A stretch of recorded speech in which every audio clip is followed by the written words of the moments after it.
কি ব্যাপার, তুমি ফোন ধরছো না যে? কথা বলছো না কেন? কে ফোন করেছে? ডিরেক্টর শাহরিয়ার সুমন?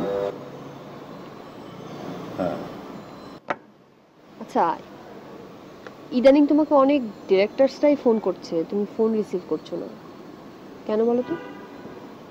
তুমি যদি দিনের পর দিন ওদের ফোন না ধরো তাহলে তো ক্যারিয়ার তুমি আর বেশি দূর আগাতে পারবে না। আমি সিদ্ধান্ত নিয়েছি যে আমি অভিনয়টা আর করবো না। কেন?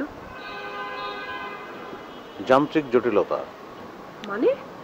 মানে এই যান্ত্রিক জীবন, কুমোর জীবন থেকে মুক্তি পাওয়ার জন্য আমি একসময় তোমাদের অভিনয়ের জগতে পা রাখি। আমি একসময় একটা চাকরি করতাম, ভালো চাকরি, প্রমোশনও হয়েছিল। যেদিন প্রমোশন হলো সেদিনই চাকরি ছেড়ে দিলাম। আর কারণ ওই সকালবেলা অফিসে যাওয়া, রাতে বাসায় ফেরা, আবার পরের দিন সকালে অফিসে যাওয়া, রাতে বাসায় ফেরা, মাঝখানে কিছু সময় পারিবারিক কর্মকাণ্ড, মানে পুরো ব্যাপারটা আমার কাছে খুব একঘেয়ে লাগছিল এবং অর্থহীন মনে হচ্ছিল। তো ভাবলাম অভিনয় করি, নানান চরিত্রের মধ্যে ডুব দিয়ে নানান চরিত্রের স্বাদ পাবো, সেটা বেশ ভালো লাগবে। কিন্তু সেটাও তো একই অবস্থা, ঘুরে ফিরে সেই কয়েকটা চরিত্রের মধ্যেই ঘুরছি। চাকরি করতে, সেটা তুমি আগে কখনো আমাকে বলনি।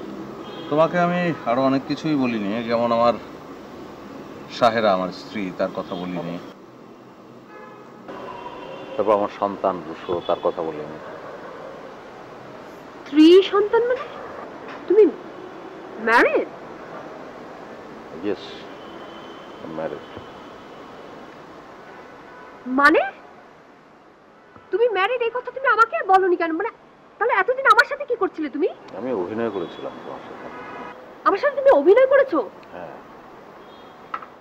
কেন? কেন আমার সাথে অভিনয় করেছো তুমি? মানে অভিনয়ের শুরু থেকে ঘুরে ফিরে তোমার সেই পুলিশ, দারোয়ান, কেয়ারটেকার, অফিসের পিয়ন, চাকর, এইসব চরিত্রই তো শুধু করে যাচ্ছিলাম, মানে এসব চরিত্রই ডাকছিল। আমার মনের মধ্যে খুব একটা বাসনা ছিল যে নায়কের চরিত্র করার, কিন্তু আমার এটাও মনে হচ্ছিল যেটা হয়তো আমি পারবো না। প্র্যাকটিক্যালি তোমার সঙ্গে সেই অভিনয়টা করলাম এবং আমি কনফিডেন্ট, আমার ধারণা আমি এটা পেরেছি। ও মাই গড,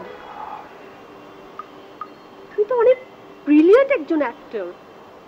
সিরিয়াসলি, মানে আমার মতো একজন প্রফেশনাল অভিনেত্রী তোমার অভিনয় ধরতে পারিনি।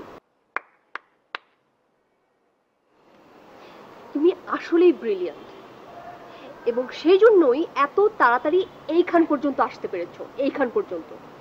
কিন্তু আমি আসলে বুঝতে পারছি না কেন তুমি আমাকে দাবার গুটি হিসেবে চালালে। আমার দোষটা কি ছিল? না, তোমার কোনো দোষ ছিল না কাজল। আর তোমার দোষ, গুণ, ভালো মন্দ এসব বিচার করে আমি কাজটা করিনি, আমি কাজটা করেছি আমার নিজের জন্য।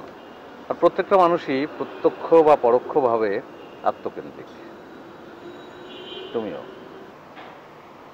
এই যে তুমি আমাকে ভালোবেসেছিলে তার কারণ কিন্তু এটা নয় যে আমি তোমাকে ভালোবেসেছিলাম।